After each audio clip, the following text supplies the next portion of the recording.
Saikyou Onmyouji episode 2. And although I said in the first episode that I didn't know that I was going to be reviewing this anime or not, I mean, this second episode was really good that, I just had to do a review of it because again, the amount of things that happened in this episode in general were really good. Were even great to be honest because this anime has been spectacular. If I'm being honest, if it keeps up like this, it is going to be definitely one of the better animes of this winter 2023 season. So yeah, hopefully it keeps up like this because I'm definitely going to be reviewing it if it keeps up like this. So yeah, there's that. So in this episode we got to see what I was speaking about in the last episode review, in the first episode review, which was that I was hoping that he got into the academy and that he got into the academy really soon, which actually happened because in this episode his father was actually convinced to let him into the academy. So yeah, that is actually really good because like I said in the first episode review, I really like when characters, get introduced into academy and meet new people and stuff like that, especially strong characters like Seika. So yeah, that is actually going to be really good going forward. In this episode we got a little taste of what is coming up in the upcoming episodes of him and his life in the academy. We also got to see more of his personality in this first episode because we learned that, for example, it was mentioned in the previous episode, in the first episode, that he was going to be a little bit more cunning, a little bit more manipulative, if you can call it like that. And yeah, he actually showed in this episode that he was actually that. He even says himself that he wants to be a person that is a little bit more out there, that doesn't do necessarily all things right or all things correct. He wants to be a little bit more devious, not necessarily bad, but a little bit more, cunning, like I said a couple of seconds ago. And yeah, it is perfectly explained when he, in a way, manipulated the whole event of the salamander to attack basically the house. Many people can say that that was actually a bad thing to do because who knows what would have happened if he wasn't there, but he was there and of course he was going to be able to defeat the salamanders. So in reality there was no risk whatsoever. So yeah, he did that, and because of that he got to show his own father that he was actually, a very powerful person, worthy enough to be in the academy. So yeah, he did all of that, and he also trained Eva in order to show off her abilities to his own father so she can too get accepted into the academy, which by the way, that is another way the episode demonstrates to us that he's a little bit more manipulative because,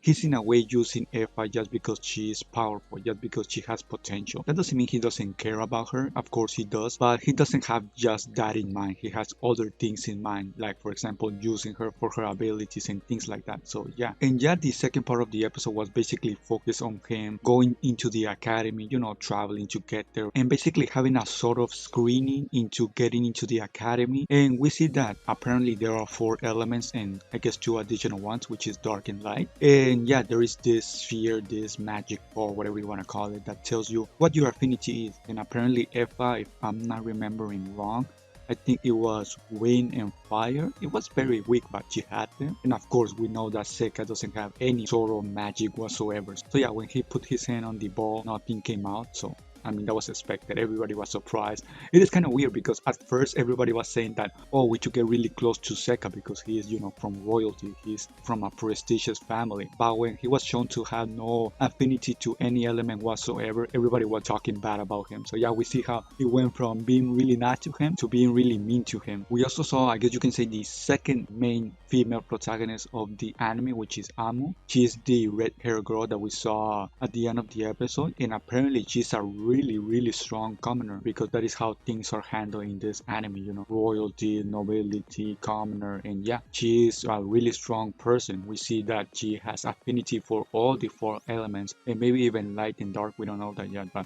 at least the 4 main elements she has affinity to. And yeah, like I was saying, we got a little bit more of a tease of her personality because we see how she's a really straightforward person. She says basically what she thinks. She doesn't hold back. And yeah, she has a very strong personality. She says that she doesn't respect Seika because he's actually from a prestigious family. So yeah, she says that she doesn't respect him and all those sort of things. So yeah, it is going to be really interesting when Seika actually shows her that he's actually powerful. So yeah, definitely something really worth seeing in the future, maybe even in the next episode. Oh yeah, one thing I forgot to mention that happened at the beginning of the episode is that one of his brothers, the mean one, actually got sent into the army, into the Imperial Army or Armed Forces or whatever you want to call it, because apparently, according to his own father, there is a tradition where only one person of the family is allowed to go to the academy, and that person of course is Seika. So yeah, because of this, his brother is really mad and he loses the duel to Seika, and yeah, I can already see him becoming the main enemy, the main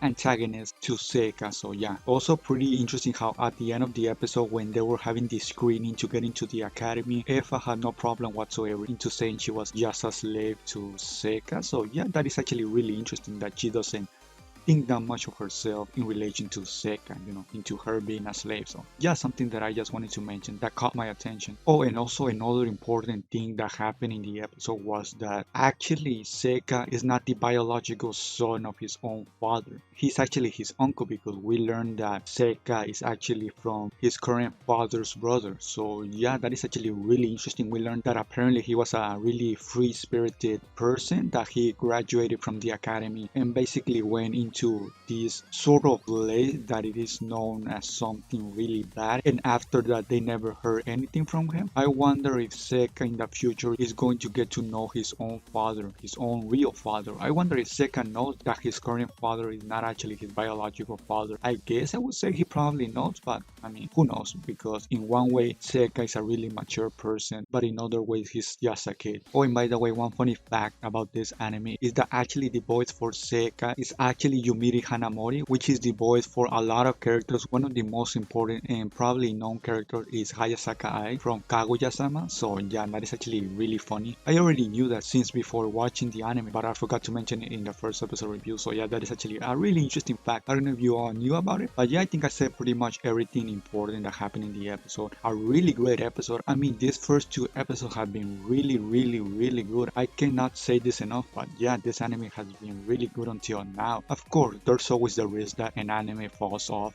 as it gets older, as the episodes go by. At least in the future, we can say that these first two episodes were actually really solid, really good. So yeah, I hope you enjoyed the episode review, and I guess I'll see you all in the next episode review.